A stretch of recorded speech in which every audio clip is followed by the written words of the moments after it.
He has gone to that place. He knows the limitation. Hello, wonderful people of God. How are you doing? Today's message is entitled The Lord Can Use Anything, or you can say God can use anything. And our Bible verse is taken from Exodus chapter 4, verse 10 to 17. But I will be reading verse 10 and 11. Alright. So Exodus 4, verse 10 and 11 reads, But Moses pleaded with the Lord, "O Lord, I am not very good with words. I never have been, and I am not now. Even though you have spoken to me, I get tongue tied and my words get tangled." Verse 11. Then the Lord asked, "Moses, who makes a person's mouth? Who decides whether people speak or do not speak? Hear or do not hear? See or do not see?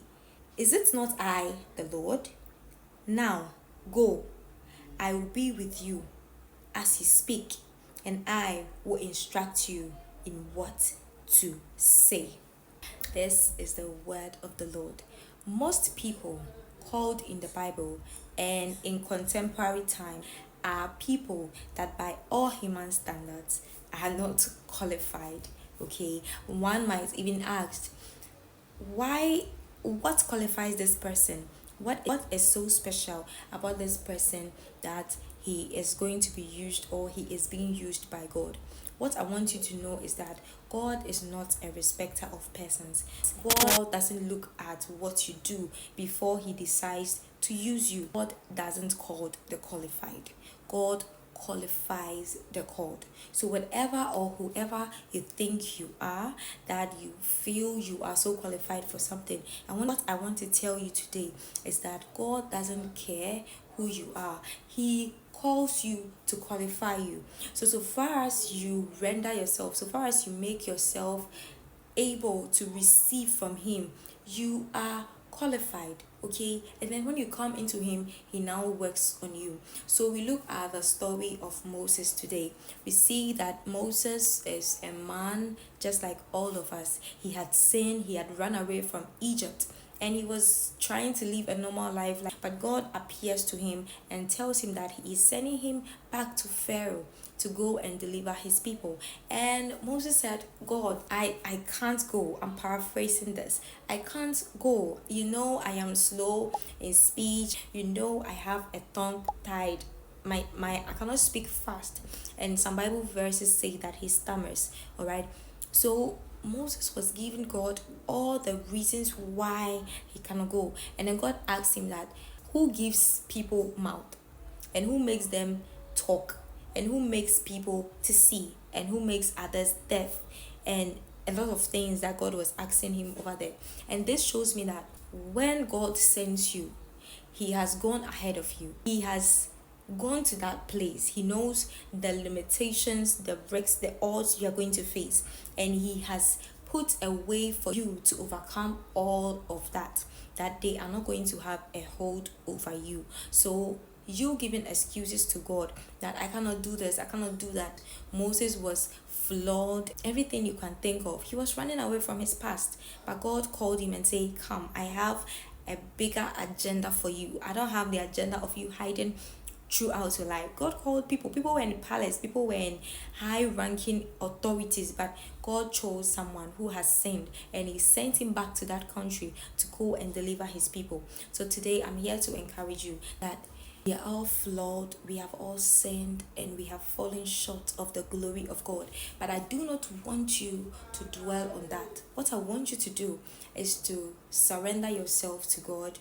Give him your heart, everything that you possibly can. Okay, you are a vessel. He is the potter. We are the clay. We are in his hands. He will do to us what he wants. He created us. He knows what is in us. All we see is scars of the past, but God sees stars in us. God knows what we are capable of. I think sometimes I just think of God, and I what comes to mind is that God is looking down on earth, and it's like a replay match, because he knows everything. Just like we know how football runs. Oh, at the end of just like how football replay goes, oh, there's going to be 2 goals after this match, there's going to be draw, no one is going to win. That's how God sees our life. He knows when you're going to die. He knows when you leave this earth. He knows when that breakthrough is going to come through. He knows when you're going to build that house. He knows your left from your right. Even in a day, he knows how your day is going to go.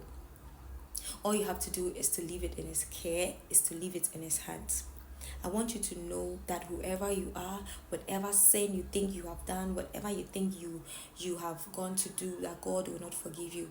No, God will forgive you. His arms are open to those who acknowledge that I have sinned. God, have mercy on me. He will gladly open up his arms, just like the prodigal son. He will throw a party for you. He will welcome you back and love you like never before. We are all scarred. We have all sinned. We have all done things that do not glorify the name of the Lord one way or another, or one time in our life. But we go back to him daily because we say that he is our Father, and he will hear us because he loves us so much. See, someone will give his only son for you. If someone asks you to give your son, look at how much you love your son, you love your daughter so much that someone will say, I am taking your son to sacrifice for the world. What are you going to do? You see that reaction? But this one, the person, he is giving it to you from his heart, that I love these people so much, and I also love my son, but I want him to do this so that I will reconcile myself to you.